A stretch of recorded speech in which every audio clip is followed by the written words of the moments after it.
Hi, it's David here with Boomslang, and today I'm going to be showing you guys an aspect of my t-shirts creation process.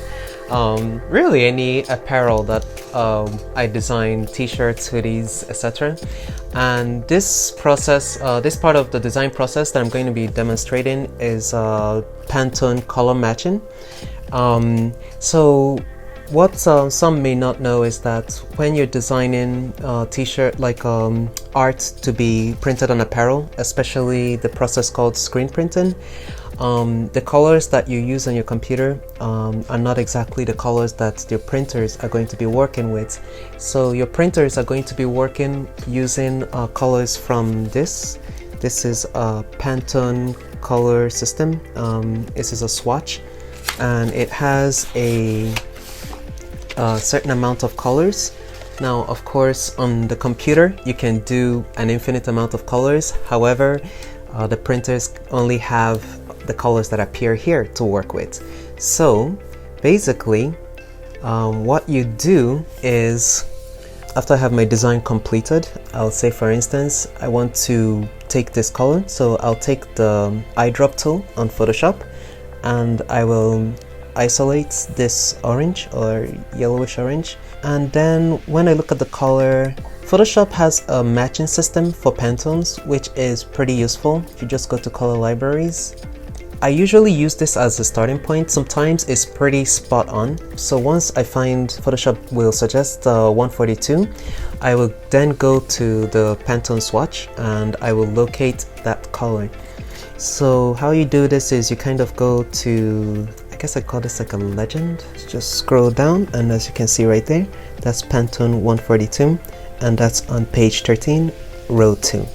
Alright, so you then navigate to page 13. Page numbers are down there. Okay, alright, and that's 20, 18.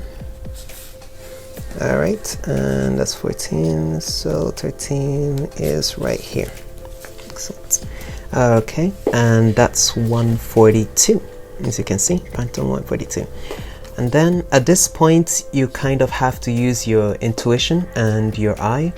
And looking at it, it's actually a pretty perfect match. Now, the eagle eyes amongst you would notice that I actually went with a Pantone 157.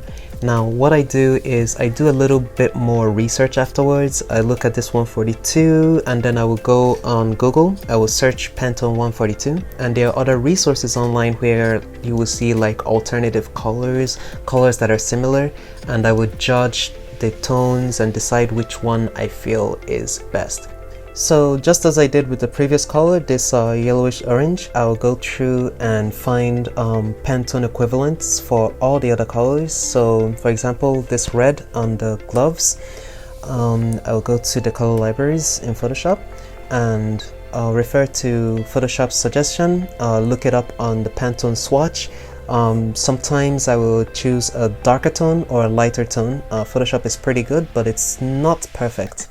Alright, and in that order I would make a list of all the colors that appear in this design, and I will make an image or a template for our printers, and that way they can use this as a guide for the colors that we want on the design. And yeah, that's pretty much how we choose our colors and send them to our printers. I hope you guys enjoyed that and learned something. And if you have any questions about Pantones, perhaps you want to get into apparel design, feel free to communicate with us on Facebook or Instagram, and we'll do our best to answer your questions.